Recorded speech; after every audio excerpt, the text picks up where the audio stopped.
handbrake there, just a tiny little wave there and drop, so he let him. Not perfection.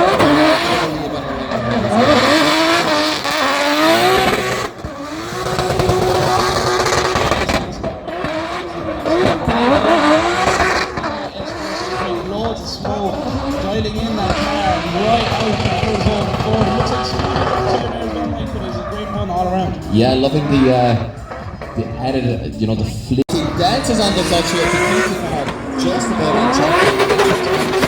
Shuts it.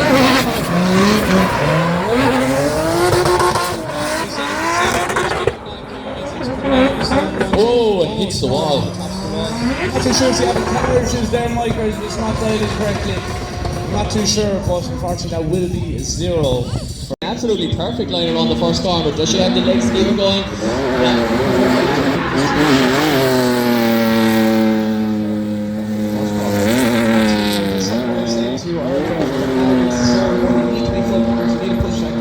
This is what the cars were referring to earlier, a 325, a 2.5 engine, barely making 200 brake horsepower. You really need to give a full commit around that track. She's a great driver and has unbelievable talent. King in the E46 with not as good an entry as your shot the last one.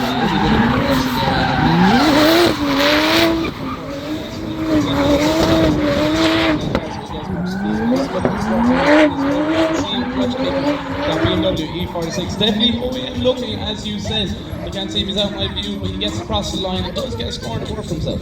Yeah, definitely a better second half of the lap there for Paul in the BMW, and once again kind of do what he needs to do here to track on Bishopscourt today. He gets in his own one, Mike, there's a great one trying to get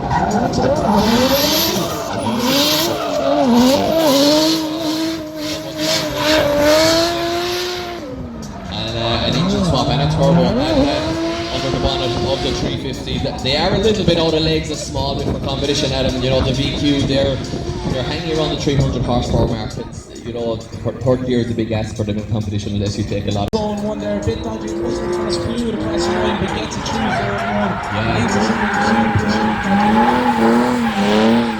He worked there definitely. He looks like he doesn't have the most horsepower on the grid, but you know what?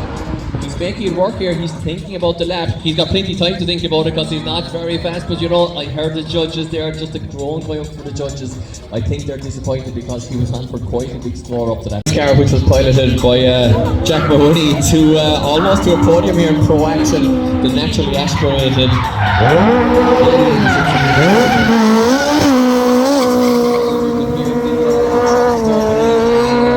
The 4.0 absolutely sitting fantastic to see it.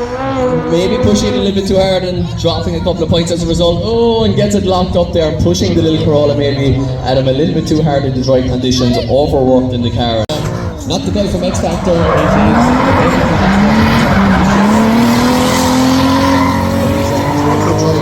and he is getting to grips with his city part of the season goes on. New chassis for Shane, first time competing. He's a Pro 2 rookie, of course, as well as Ian Hamilton was, that just passed, and maybe not a perfect lap there for Shane. Distinctive, rapid design BMW enters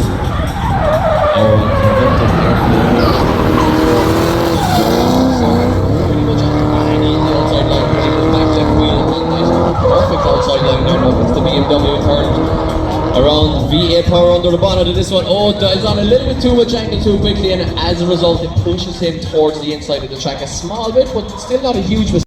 In the supercharged V8 E30 BMW, super interesting build. You can hear the whine going up when she hits the throttle, and then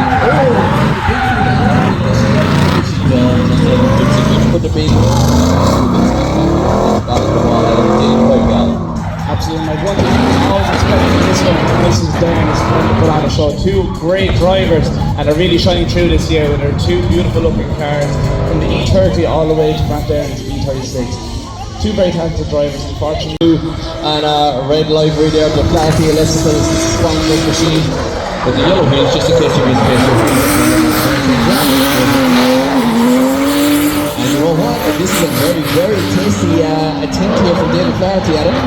Absolutely, I was only just thinking to myself there, the speed, you can really see it's gone up a notch here with the drivers. With David Flaherty pushing that car around. What a great run, Mike. A 360 across the line, he's definitely happy with that one himself. 10 points extra for the 360 for me. Yeah, he's saved. I'll give him 12 points extra. 12 points extra from Adam. Excellent. So big score here. Chassis, the A86, great looking car. You can see the look of his sponsor. Twin cam pushing around the track. The inside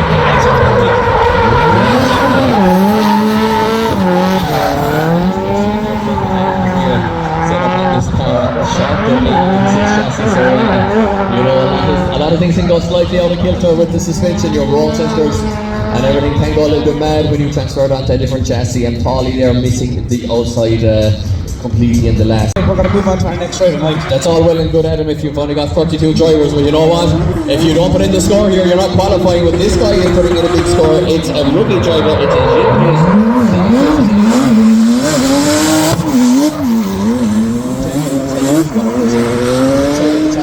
he could foot the floor, use the wheels, keep it on the outside, and I really like that technique now. Does he get it turned tastily? I think the key, Adam, for the last section is not to dial on huge angle as you come into the last zone. You just want to get the car nice and settled in and then put foot to the floor and dial on the angle for the second half of the last zone.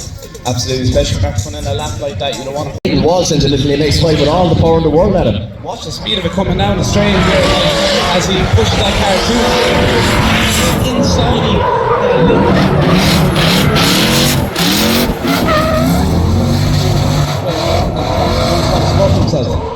Yeah, I think he's doing a great job of it. These cars are like notoriously difficult to drive, and they're so twitchy, and there can be so many corrections to them, but nothing like that for Nathan was maybe teeny tiny. 4-door. Yeah, the forgotten middle sister of the Showdown family, the 4-door R33, but you know what?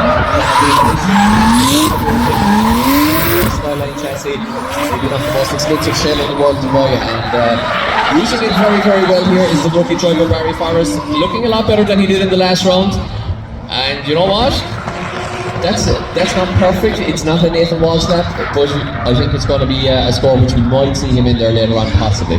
Absolutely. He doesn't. He kicks the clutch violently on the way in, and you know what he says? I'm here to take over, I'm not here to take part.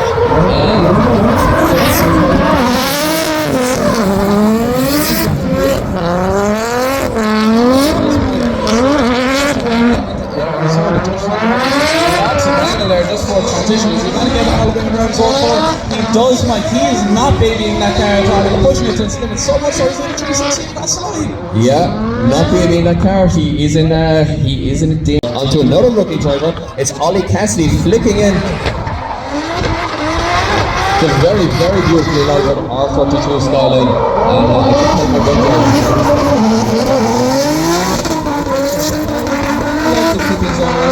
Perfect one from the UC's master sponsor. Oh, with the visual.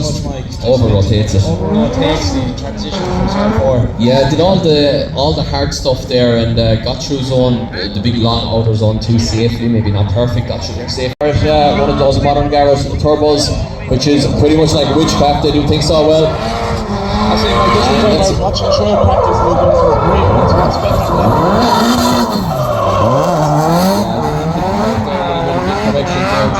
Don't do from here, Lynch, and flicks the throttle there now, gets the car turned around, gets the SR20 spooled up, but definitely a big mistake there, and he'll be under pressure to qualify after coming all the way up from Kerr. It's Molly Kerr in her 350Z pushing her track, another great driver, a talented driver, one to keep an eye on. She's getting into 0-2.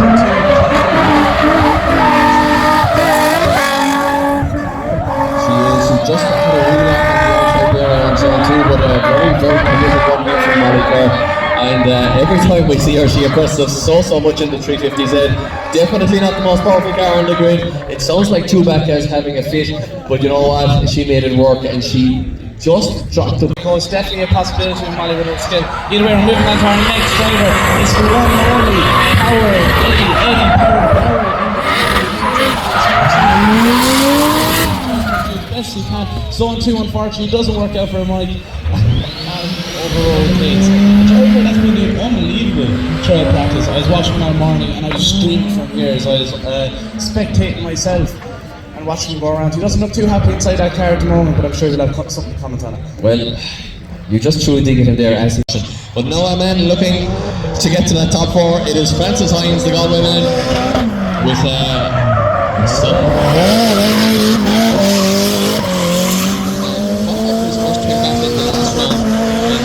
beautiful Silati here, maybe not perfectly onto the outside of zone 3 there, kicking the clutch in the SR, also sacrifices zone 4 there, does get it at the edge across the line but sacrifice the whole zone up to that point there, so I think Francis Hines there. Next man up, Keane Lee, he did have some gearbox issues he was saying to me, but he's out there and he's going to give it everything he can to get a score on the board.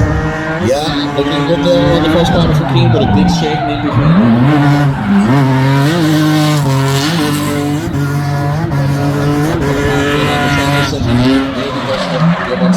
I know he did put a new clutch into this car just Thursday night, so clutch kicks it, he's kicking the life out of that new clutch, but you know what, I think the wall tap there was a significant.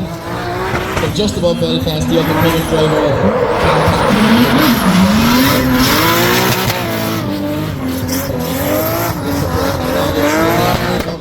Puts foot to floor, just down the handbrake.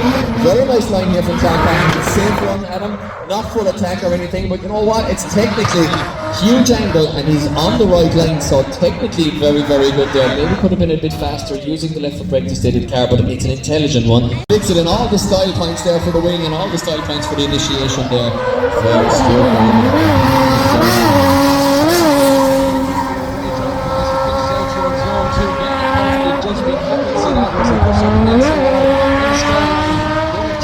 we've seen so far today will all work out for his own form, Mike. It does, small bit shallow but not bad at all. That was an unbelievable one from my opinion, Mike. Yeah, it looks good there. I'm not sure, I don't have the commentary notes. It's Nathan Cochran in the 800 brake horsepower 2J7.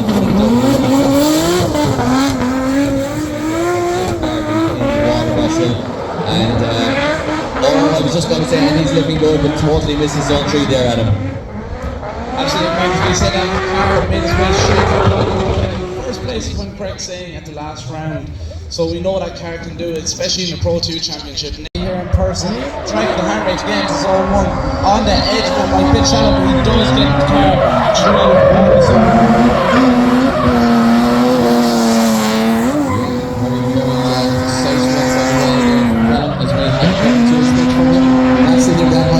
Which is surprising because he's so consistent, but maybe doesn't quite have the perfect car for twin battles, power wise and speed wise, but just look at what a driver he is, Adam. I mean, he's always so precise. He's great to watch. Gone wide, messes up, totally messes up the initiation there, Adam. Absolutely, I'm not too sure it's car issues. Yeah, he's big yellow flags here. Yeah, yellow flags, so all falling. On the bright side, Mike, that car looks stunning. Yeah, I was just going to say, how good does it look, the 11-0 there.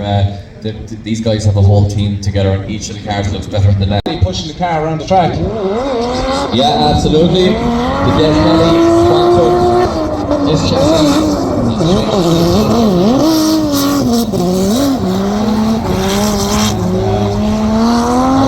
So let's see what Ryan Nelson can do. He's looking pretty good so far here. He's looking pretty, absolutely spot on to that point. Could be a little bit deeper into outer zone 4, but apart from that, a very good lap from Ryan Nally. Maybe leaving a couple of points on the board there. Coming down is Stefan Mooney, the Pro 2 junior driver. It's not Stefan Mooney. It is Stefan Mooney, sorry. Giving a conflicting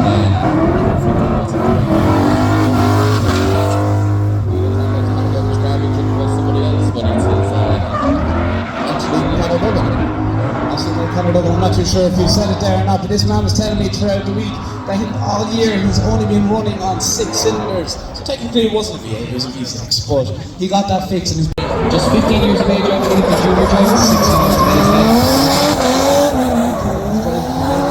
It's like he's driving for 16 years, maybe he's been shut out of the room inside that orange BMW. That's why he's possibly. But he's a great driver and definitely one to watch.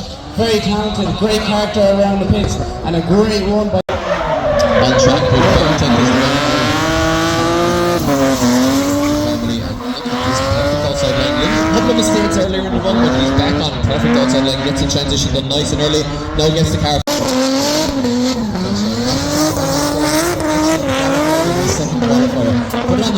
qualifying in his first one. Not a bad, not a fix, and actually qualified it. So that'll tell you a little bit about this guy and the team behind him. But I think he's going to get marked down massively for the first zone there, Adam. Until then, it's Andrew Kenna in a very popular chassis here in Ireland. It's the Alteza pushing on the track. Yeah, Andrew Kenna in the crazy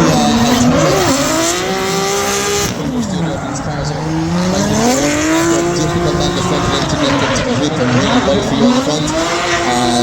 Not the easiest chassis in the world to drive, but one of the most experienced drivers on the grid, the man behind DRT Automotive, great guy, great driver, and just struggling a little bit there into zone. So, could we see James Dean driving somebody's car in qualifying? Who knows? I don't think they actually check the driver, so if you want a good qualifying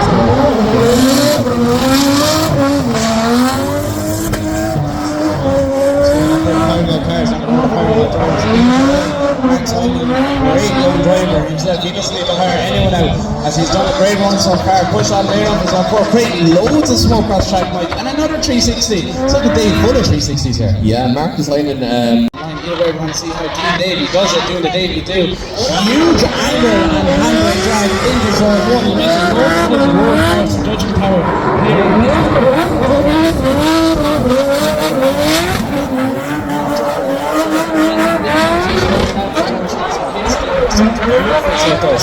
Yeah, I think, you know, Dean is definitely the wilder of what drivers. It's kind of like the Shannon's. Jack is the over driver. Should be pronounce his name. It's Eric, his Naviscos, if I'm correct in saying that. He drops a tyre on zone one, but not too far. He's still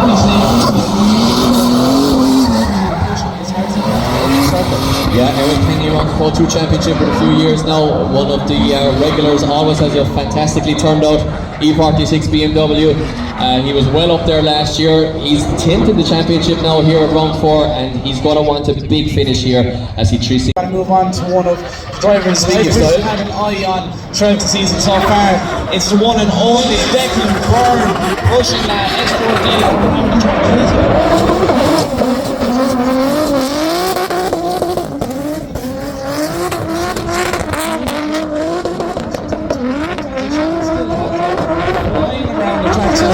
Will he get it through zone 4 perfectly? And he does a brilliant run for Declan Byrne. Yeah, the DNS Transport powered BMW. Absolutely, Mike. I was chatting to him in the pits. Another man that seems to be having a bit of car issues. He's having gearbox issues. He was telling me he's going to hold his foot so he can back and push his car to his limit.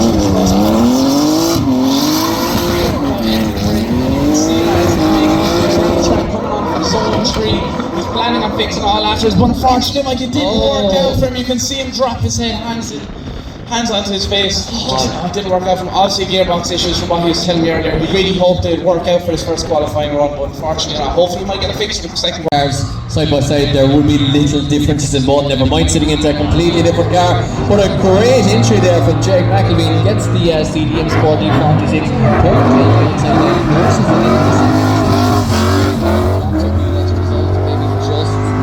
A tiny bit more angle to get the car slightly more on the inside, but he's back online here, picks up zone 3 on the way, gets it turned beautifully for zone 4, knocks one of the water barriers, puts the back wheel on the outside line and crosses the line, and I think he's going to apply in the beautiful E46. We mentioned the Malloy brothers earlier. They'll always look so in control of these BMWs.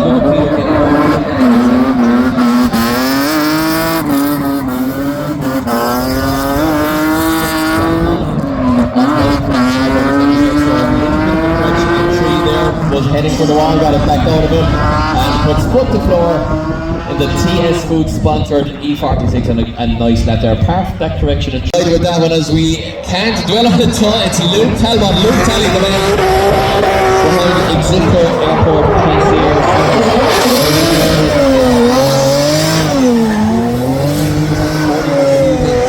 Just last week or the week before. What a great thing to see him coming through this championship and improving with every round, and his GR86 front and GT86, and great to see him improving in every. Beautiful E36 two-tone red and black.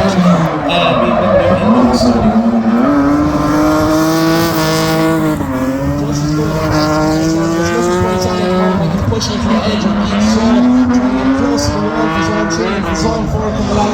A great run, Mike, so far. Yeah, the second of the Malloy brothers, just sitting above his brother in the championship. Found BMW of a hard-charging Dylan Wilson. The angry watch from BMW with 2 jersey power under the bonnet. If you get a chance.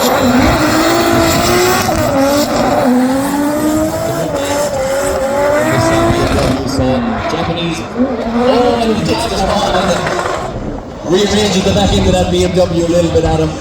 Unfortunately for him, a mint car coming into the run, but just maybe leaves 3 or 4 inches too much inside of the